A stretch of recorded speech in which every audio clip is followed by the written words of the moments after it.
You're listening to Wadcast, a podcast from Wadham College, University of Oxford, bringing you interviews, seminars and stories from our community.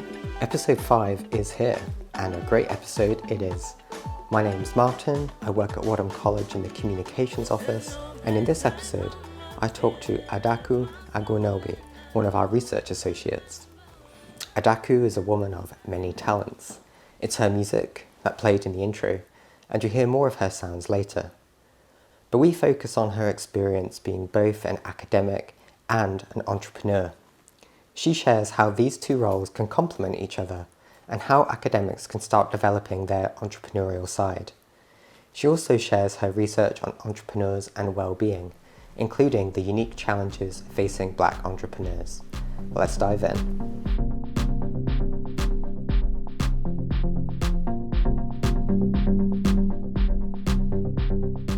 Maybe we could start by just exploring what your connection to Wadham is.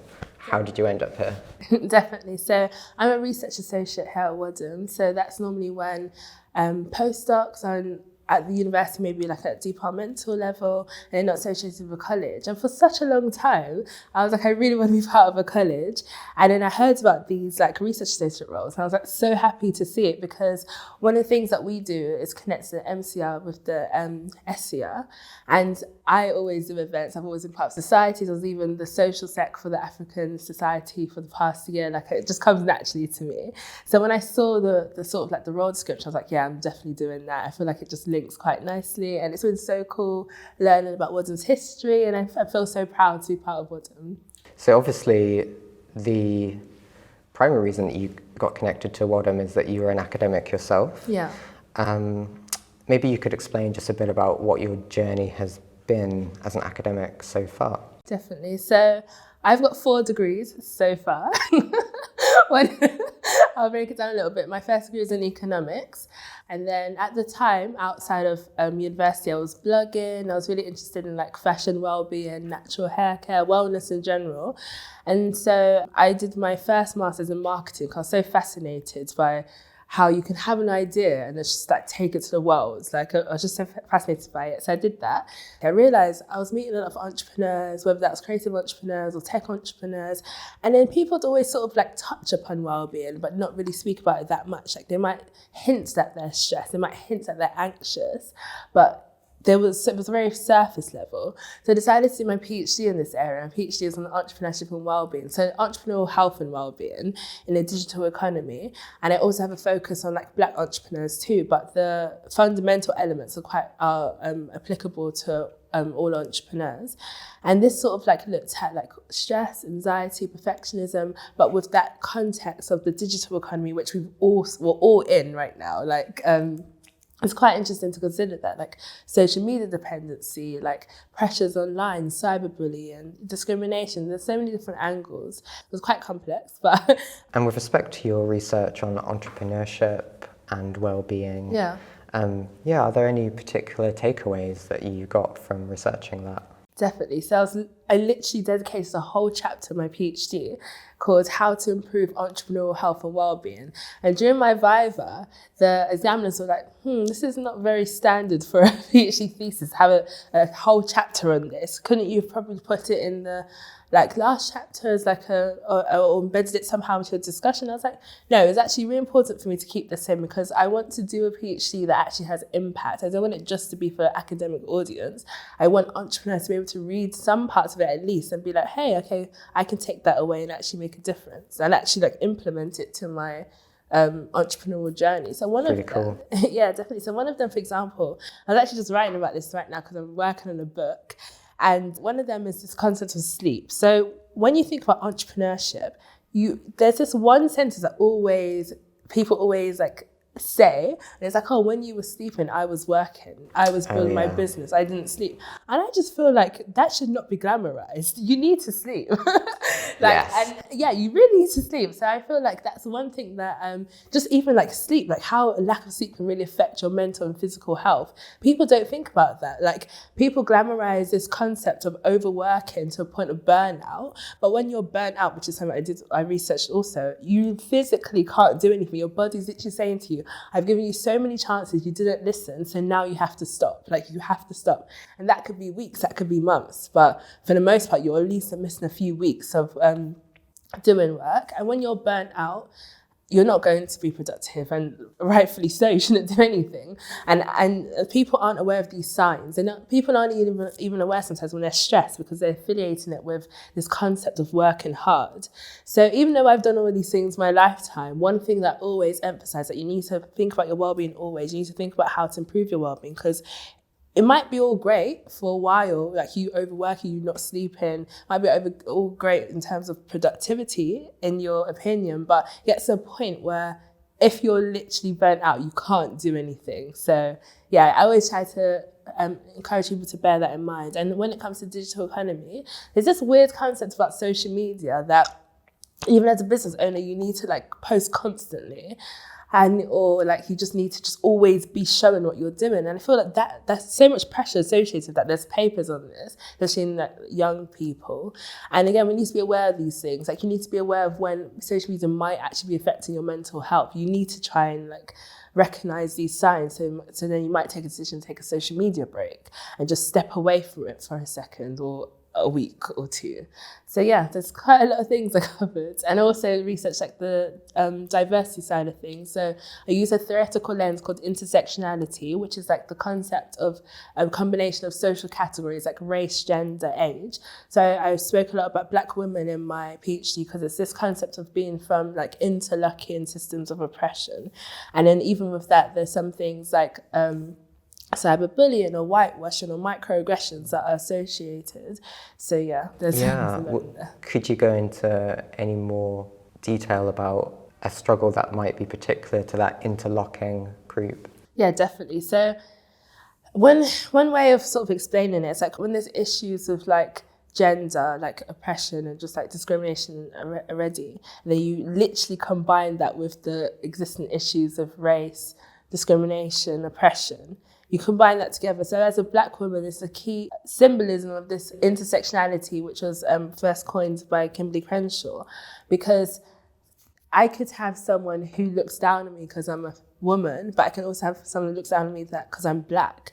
And that those together, it's just like, it's literally like a combination that's not ideal when it comes to oppression, because people can look down on you from different angles. And even in academia, like, it's not that common to see Black postdocs in academia, for example. I haven't even met that many in my lifetime. So yeah, I think again, awareness comes in, because even though we're not the problem, it's like if we don't even realize things are happening, like microaggressions is quite, again, another example of that, where it's like little like jabs, like it might be discrimination but presented in a very like subtle way, but that can accumulate and feel even worse sometimes than something that seems to be more direct. So yeah, it's applicable in different contexts, but like entrepreneurship, Black entrepreneurs get less funding than their counterparts. And there's also studies that show that women entrepreneurs get less funding than their counterparts too. So once again, imagine the combination of both. And also other categories like class, age too. So yeah, there's a lot, but very important. No, thank you for sharing. And obviously, as you touched upon, you're actually in a few different worlds. You're in academia, you're in the business and entrepreneurship world. Yeah. And certainly in the academic world, but I imagine also in some of the other spheres, you note that you don't always see a lot of people who look like you. And yeah, I would be interested to know how you've kept encouraged or how you've kept strong while pursuing these walks that, are rarer, say. Definitely. So interesting. Just the other day, I posted on LinkedIn and Twitter saying Little Miss Adaku, or Adaku, would be so proud of Dr Adaku, because when I was younger, I remember just being so fascinated by the concept of living my dreams. Like, I've always loved music, so I released an album last year, and I remember when I was younger, and I was like, one day I want to release an album, one day I want to make music. When I was younger, I remember saying, one day I want to have a PhD, and I just can't believe, like, I literally reflected on this. Like, I was looking at pictures of when I was younger, and it's like, literally, little me would be so proud that I'm doing what little me wanted to do. So I think the concept of goals and just dreams keeps me going and like making a difference, because again, as it's in my PhD, I dedicated a whole chapter to how to improve your well-being, because I was like, I want to see if I can make a difference in one person's life, then I'm happy. So even my very first song that I released is called Jasike, and that's an Igbo word, and it sort of means like keep going. Let's stay strong. I refer to it as like Afro lo-fi. It's like really relaxing. And in the song, I'm saying "Oga Dimma," which means everything will be okay in Igbo. I'm literally just saying everything is going to be okay. And again, that phrase is something that I've always repeated in my head. Like sometimes you'll be in situations where you just feel like, gosh, like things feel so hard, but it's like that concept of just knowing everything will be okay. There'll always be solutions. There'll always be a way. There's always a different journey. There's always a route. So I try to emphasize this in my daily life. I try to just let everyone know everything will be okay. Like, trust me.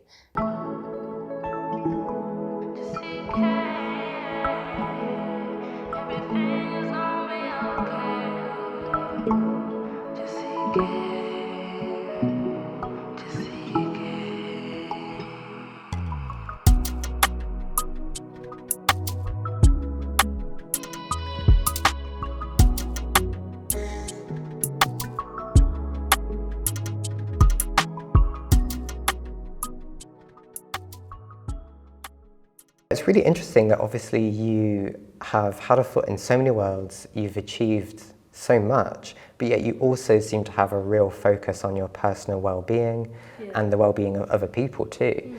How have you kept those things in check together? So one thing I always say to people is like, try to integrate something you love into your daily life. And like, it's like, sometimes we know that we enjoy something or we just don't do it. Like, why aren't we doing it? Sometimes we literally need to make the effort into integrating it.